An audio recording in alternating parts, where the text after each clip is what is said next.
Nous avons vu dans la vidéo précédente ce qu'est la souveraineté. Or, si la souveraineté est l'un des sujets les plus controversés et les plus récurrents dans notre vie politique, c'est pour une raison essentielle, la construction européenne.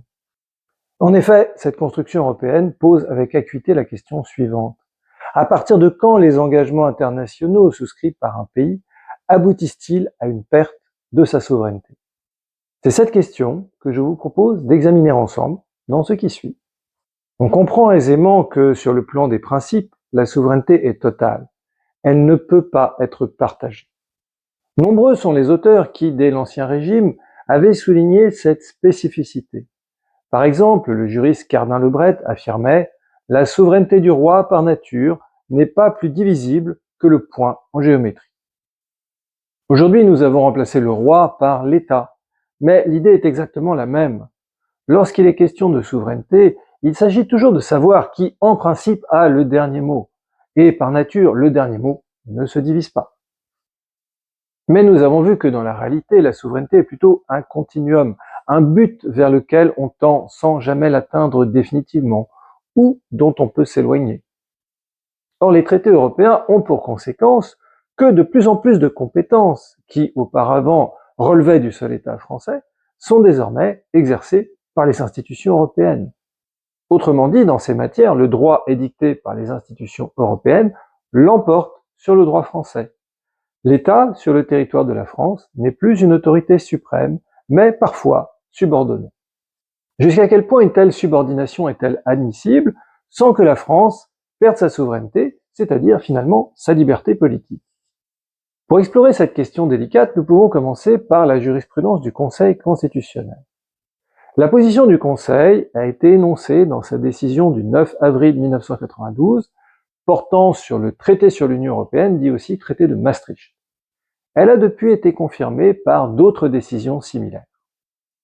Le point essentiel de cette décision est le paragraphe suivant. Je le cite. Considérant qu'il résulte de ces textes de valeur constitutionnelle que le respect de la souveraineté nationale ne fait pas obstacle à ce que, sur le fondement des dispositions précitées du préambule de la Constitution de 1946, la France puisse conclure, sous réserve de réciprocité, des engagements internationaux en vue de participer à la création ou au développement d'une organisation internationale permanente, dotée de la personnalité juridique et investie de pouvoirs de décision par l'effet de transfert de compétences consentis par les États membres. Considérant toutefois qu'au cas où des engagements internationaux souscrits à cette fin contiennent une clause contraire à la Constitution ou portent atteinte aux conditions essentielles d'exercice de la souveraineté nationale, l'autorisation de les ratifier appelle une révision constitutionnelle. Autrement dit, le Conseil constitutionnel considère que notre Constitution permet des transferts de compétences, mais qu'elle interdit de porter atteinte aux conditions essentielles d'exercice de la souveraineté. Le Conseil constitutionnel fait donc une distinction entre des composantes de la souveraineté qui seraient secondaires ou accessoires et qu'un pays pourrait laisser exercer par d'autres sans perdre sa souveraineté, et des composantes qui seraient essentielles et qu'un pays ne pourrait abandonner sans cesser d'être souverain, c'est-à-dire sans perdre sa liberté politique. Cela signifie en pratique que le Conseil constitutionnel décidera souverainement ce que sont les conditions essentielles d'exercice de la souveraineté, ce qui est assurément se donner un grand pouvoir. D'autant plus que l'expression « conditions essentielles d'exercice de la souveraineté » ne se trouve nulle part dans la Constitution. Elle est une invention du Conseil constitutionnel. En l'espèce, concernant le traité de Maastricht, le Conseil constitutionnel a estimé que 3 de ces dispositions portaient atteinte aux conditions essentielles d'exercice de la souveraineté nationale. D'une part, le droit de vote d'étrangers lors d'élections ayant une incidence sur la désignation des membres du Sénat. D'autre part, la politique monétaire et de change unique imposée à la France. Enfin, la dépossession de la France de son droit de régler l'entrée des étrangers sur son territoire. Autrement dit, les élections européennes, la monnaie unique et l'espace Schengen. La Constitution a donc été révisée en 1992 pour permettre la ratification du traité de Maastricht. Mais si nous suivons le raisonnement du Conseil constitutionnel, nous devrions donc dire que la construction européenne a déjà porté atteinte aux conditions essentielles d'exercice de la souveraineté, et que la France ne serait donc plus un pays souverain. Ce d'autant plus que, depuis le traité de Maastricht, bien d'autres transferts de compétences ont été acceptés par nos gouvernements successifs.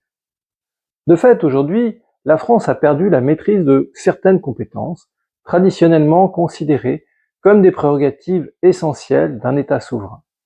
On peut citer par exemple le droit de battre monnaie, l'entrée et le séjour des étrangers sur son territoire, mais aussi le droit pénal sous l'influence de la Cour européenne des droits de l'homme. Peut-on encore parler de souveraineté française dans ces conditions? Si l'on se place d'un strict point de vue juridique, il est possible d'arguer que la France reste souveraine, car toutes les limitations de sa souveraineté auxquelles elle a consenti sont volontaires et peuvent être dénoncées à tout moment. Sur le plan du droit, la France peut toujours revenir sur ses engagements européens, comme sur n'importe quel engagement international d'ailleurs. L'article 50 du traité sur l'Union européenne, qui est actuellement en vigueur, dispose d'ailleurs dans son premier alinéa, je cite, « Tout État membre peut décider, conformément à ses règles constitutionnelles, de se retirer de l'Union. » Ce qui est simplement la reconnaissance du fait que, logiquement, un État souverain ne saurait être contraint contre sa volonté.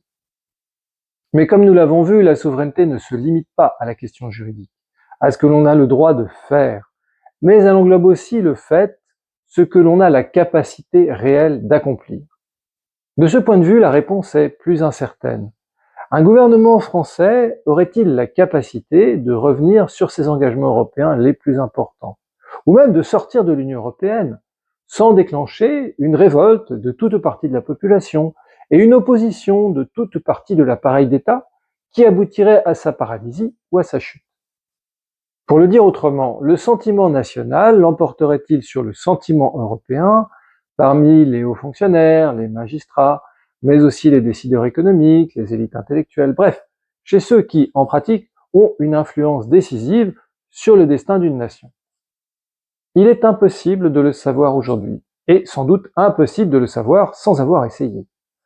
Mais le simple fait que la réponse soit désormais douteuse montre bien que le caractère souverain de la France ne peut plus être tenu pour acquis. Merci d'avoir passé ce moment avec moi. Vous pouvez grandement aider mon travail en aimant cette vidéo, en la partageant et en vous abonnant à la chaîne YouTube. Le droit, c'est passionnant.